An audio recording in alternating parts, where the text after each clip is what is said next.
What is up, everyone? JD here. I hope you're all doing well today. I'm going to be doing my full overview of the Hoback Knives 1 SAM. Let's go ahead and get into it.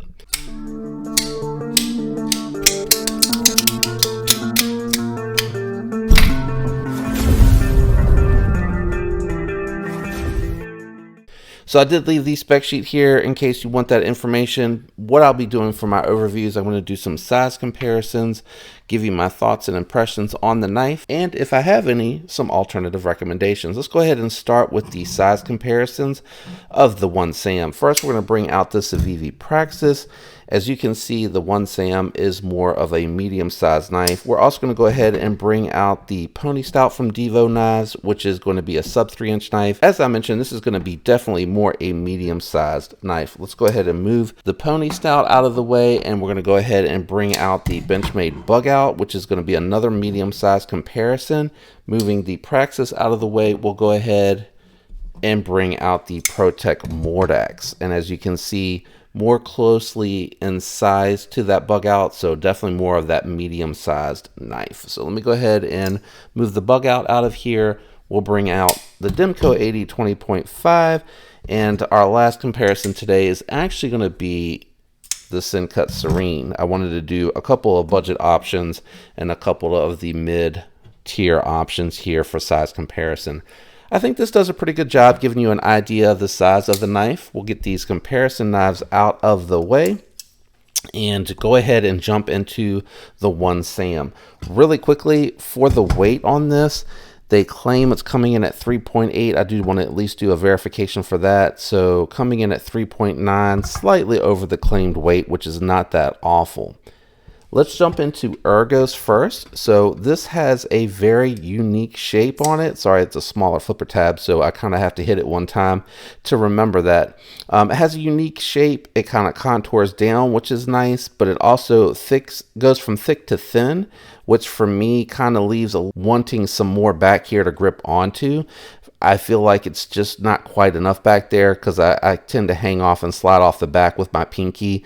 So it's not very confident for me in hand the way that this kind of contours. I do like that the first two fingers are kind of locked in place. I feel like I'm definitely locked in between the index finger and the thumb. So this locks solid into place with the way that that is set up. I did turn the lights down a little bit today for this video, so if you see some shadows, I apologize, but I wanted to be able to pick up the detail, and since this is monochromatic, I have found like when I have the light on my normal setting, it tends to want to wash out a little bit, but it's usually the light back here that picks up the details a little bit better.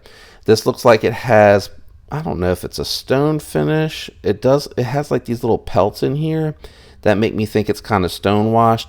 And then it has the Hinderer-esque style pocket clip, so it's not very deep carry.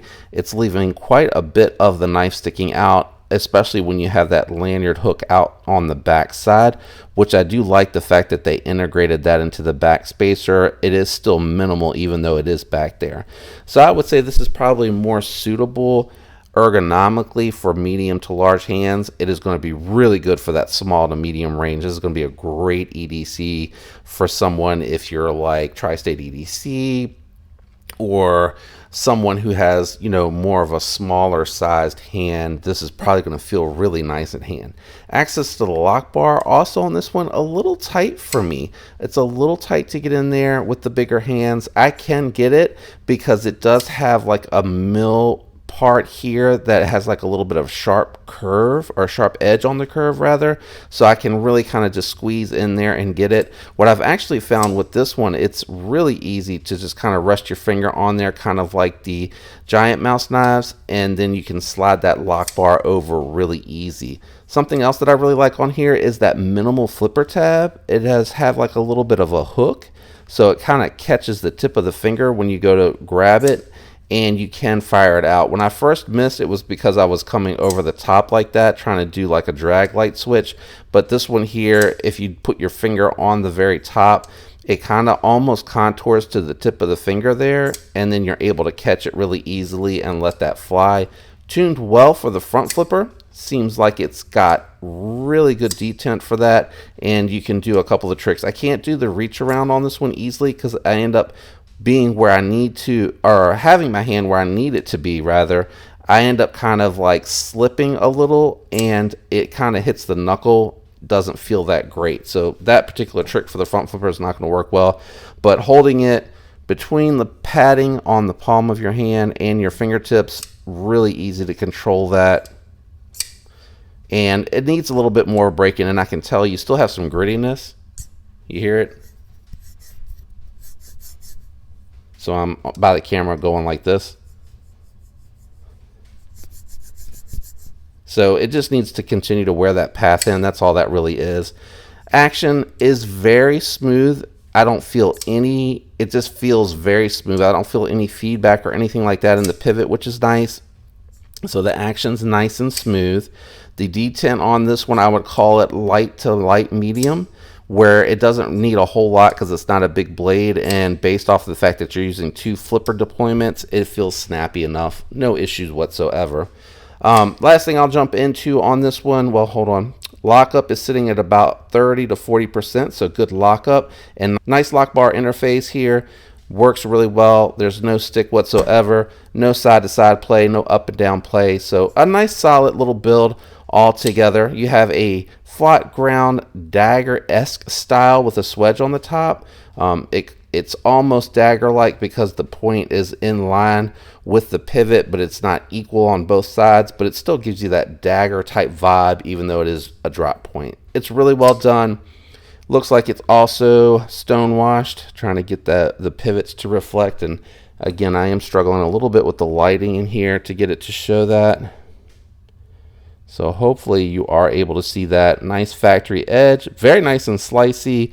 Again, the blade on here 20 CV, which makes me think this is a We-Built knife because they are heavily using 20 CV on their knives. And that leads me to my first alternative recommendation. If you like a smaller knife, I would say that the We-Hyphen, which is actually going to be more closely sized to the Pony Stout, that's going to be a knife that is going to come in a little bit lower. I think it's better tuned for the thumb stud action that it has versus this flipper action. It is a little bit more hand filling back towards the pinky when you choke up on that knife. So I do like that one a lot. I do apologize. I did not realize I didn't grab that to bring it down into the garage for this review, but that's another nice alternative recommendation. Also, you could, if you wanted a USA built knife, you could go ahead and get yourself a Para 3. This one here happens to be the Sprint Run S90V lightweight edition with the applied Weapon Tech's complete replacement scales, except for the lock bar. The lock bar comes over, but it doesn't bring anything else over except the washer and the stop pin. And that's a really nice setup, and you're going to get that knife for about 140 bucks and then another 60 for the scales. So you're coming in right at $200, and you're getting a really awesome heat treated steel if you're looking for something with edge retention that's USA made.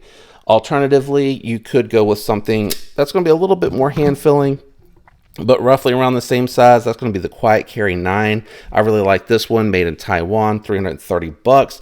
Getting 20 CV, you're getting titanium, and you're getting a couple of color options as well with that one. So that would be another alternative recommendation. But if you like the style of this knife, it feels very well made. I definitely have no complaints whatsoever about the knife at all. And it is a very interesting look. So again, there's a lot of knives out there that are very similarly looked, that have very neutral type ergos and design, and there's less of the more wild looking or aggressive looking type knives. I guess I should bring the Demco out here because they do make a titanium variant in the S35N, or is it carbon fiber with the S35, but 3V, I think it's titanium if I recall correctly. But anyway, all right, so I'm backing the lights out a little bit, so hopefully that helped. But Demco shark lock knife, and you can get it with titanium and 3V, another alternative recommendation if you needed it. Ultimately, this would be up to you. If you like the price point, you like the style, and you like Hoback's design and philosophy, it's definitely a well-built knife and a solid pickup. For me, it would be a pass. The ergos are not that great. I'm not super impressed with the blades grind. I wish it was a full flat grind, but again, with the design aesthetic, I don't know that that would necessarily make sense. Probably would look really cool as a Warncliffe or maybe a sheep's foot. I think that might help it a little bit. And of course, just a touch bigger, but not everything needs to be large hand friendly. This is definitely geared more so for those that are looking for something a little bit smaller, especially if you have those smaller hands.